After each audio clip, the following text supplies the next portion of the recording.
Hello everyone and welcome to a game a lot of you have requested. It's Alireza Firouzja versus Peruvian Grandmaster Jorge Cori, and it's from the Huluwijn matches in Netherlands. So like every year, two classical matches will be played. The first match is Alireza Firouzja versus Jorge Cori, and the second one is Jan Timman versus Jansaya Abdumalik. It's 90 minutes per player for 40 moves, then you get 30 additional more moves, and you get 30 seconds increment from the beginning of the game. So why have a lot of you requested this game? Let's find out. Alireza with the white pieces opens with e4. And okay, c5, we have the Sicilian defense, knight to f3, with e6 and d4. So pretty standard stuff. C captures, knight captures, and a6 now. We have bishop to d3 by Alireza, and d6 now. We have castles and knight to f6. Knight to c3, just continuing development, bishop to e7, black does the same, and now king to h1, as this diagonal is now open, you don't want to push f4 before playing king to h1, always a useful move. Knight to c6, and now knight to b3, avoiding trades. With castles by Cori, and now a4, preventing b5. With b6, now if white pushes a5, black can also push b5, and f4 now, as planned since king h1 was played, and now bishop to b7, so also continuing development, queen to f3, and knight to b4, going after the bishop on d3, which will get rid of white's bishop pair. And here there is one game where knight to d4 was played, but here we have queen to h3, and it is a new move by Alireza, so already as of move 13 we have a completely new game. Cori grabs one of the bishops, we have knight captures on d3, c captures on d3, and now rook to c8. So Cori has the bishop pair now, he has a nice open file for his rook, whereas Alireza will try to create some chances on the king side. We have knight to d4, and rook to e8, preparing to bring the bishop over to f8, push g6, get the bishop over to g7. With bishop to e3, now preparing to bring the final rook into the game, and bishop to f8 by Cori. Rook 8 to d1, and g6 as planned. And here, all of white's pieces are perfectly developed. You don't really have an opportunity to improve the position of any of the pieces, so the time to strike is now. And here, Alireza plays f5. And okay, e captures on f5, and now b4 recapturing bishop to g5. Now saying, okay, if you capture, then both my rook and the bishop are attacking the knight, so you'll just lose a piece.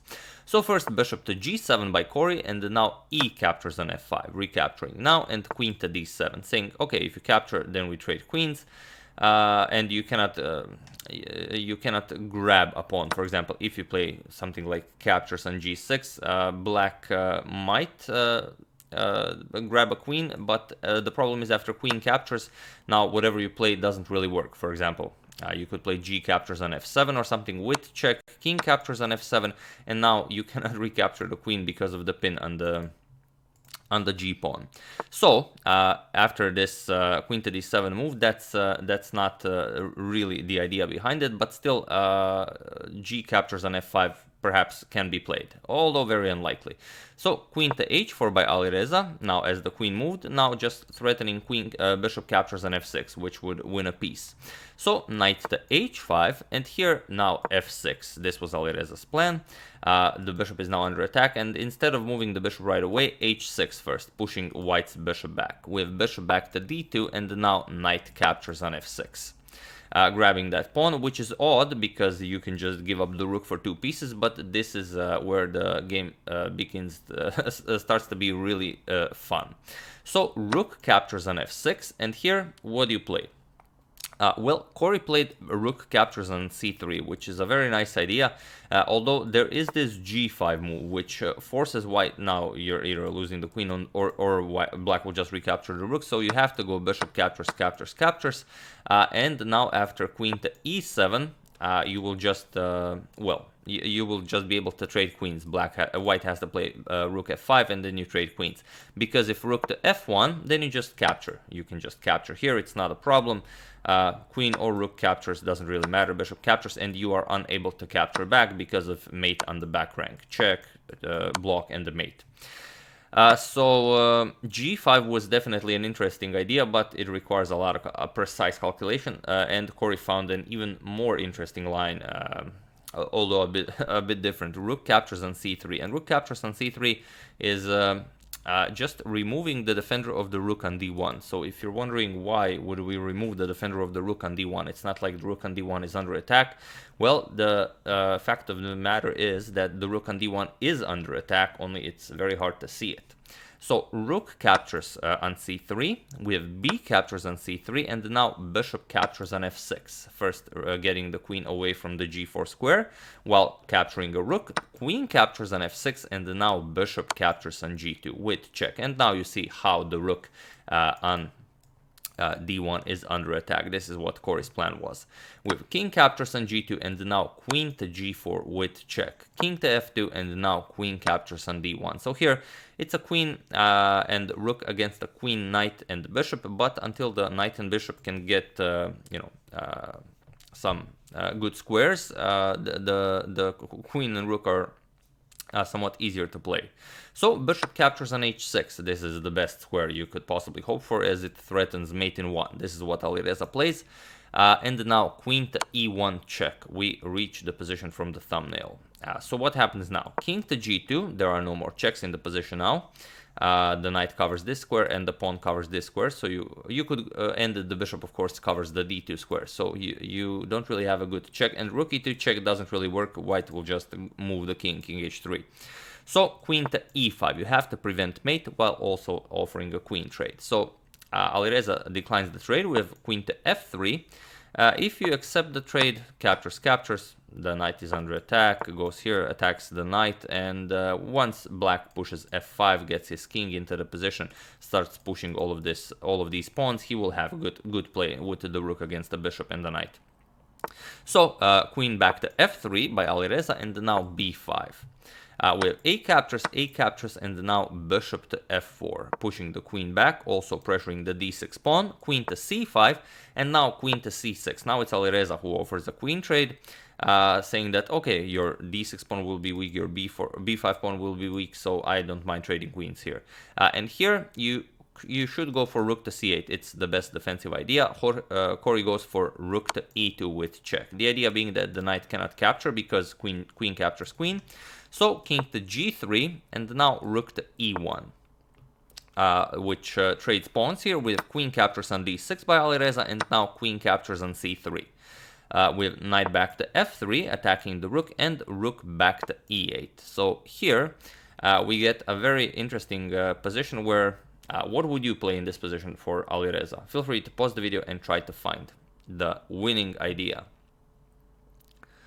For those of you who were able to do it, congratulations on finding such a nice centralizing move. And for those of you who just want to enjoy the show, Alireza played queen to d7. He went for the double attack against the rook and the pawn, which wins the pawn. But there is the stronger bishop to e5, which forces black to give up the rook. If you don't give up the rook, white will simply force you to give up the rook. If you move the queen b3, just queen f6, threatens mate, and now you have to give up the rook. Rook captures. Now you're going to go queen d8 check, king moves to g7, knight captures on e5.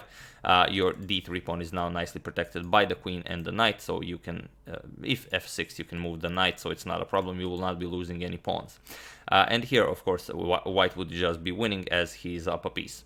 But Alireza went for a different line, queen to d7. Okay, it still wins the b5 pawn.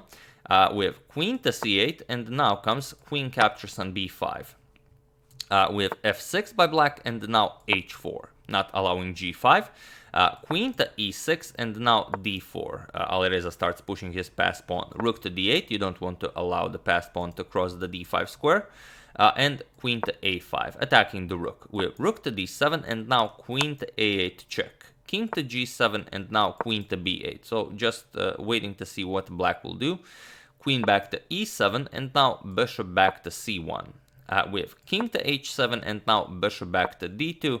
Again, remaneuvering the bishop to the best possible square. Queen to f7, and now bishop to b4. Finally, the queen moved from the control of the e7 square. And now you have to be very careful. We have king to g7, and now bishop to d6, taking away even more squares from black's pieces. And here, best idea for black is rook b7. After the queen moves, rook b3.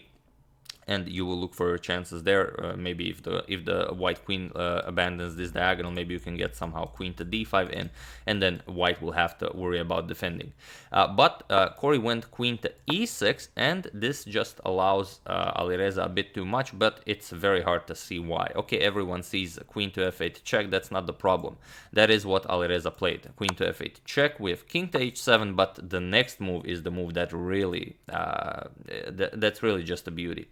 So feel free to pause the video and try to find the move Cori missed when he played queen to e6. While I give you a couple of seconds. So for those of you who were able to do it, congratulations on finding. It's the same centralizing move that you've already found. It's bishop to e5, and for those of you who just want to enjoy the show, there it is. And now there is no defense. The threat is very simple. The threat is knight to g5. And you don't have a good reply to this. If knight to g5, it's just game over. You have to capture, and then queen to h8 will be mate. It's the same if you capture the bishop. If you capture the bishop, it's even worse. It's knight to g5, it's mate in 1. So not possible. And if rook to f7, just attacking the queen, not allowing any captures on f6, it's still knight to g5, just f captures, and now queen h8 is mate. So not possible to get out of this one. Cori tried with g5. He created an outpost here on g6 for his king, but Alireza just played h5, and it was in this position on move 51 that Alireza Firouzja resigned the game. Because now nothing really changes. It's the same. If f captures here, then just knight captures on g5 is mate in 1, because the pawn now also covers the g6 square. And if you don't, if you play whatever, rook g7, then you just trade down into a completely winning endgame. Queen captures on f6, you just eliminate this pawn. Queen captures, bishop captures, and now you're gonna win this pawn. You will be 2 pawns up with a knight and bishop against the rook. It's of course completely winning. So yeah, after h5, Cori resigned the game, and this is 4 games have already been played. Alireza won 3 and Cori won 1, but there are still 2 more games to be played. It's a 6-game match, so Cori definitely has an opportunity to bounce back in the match. So we'll see how it goes.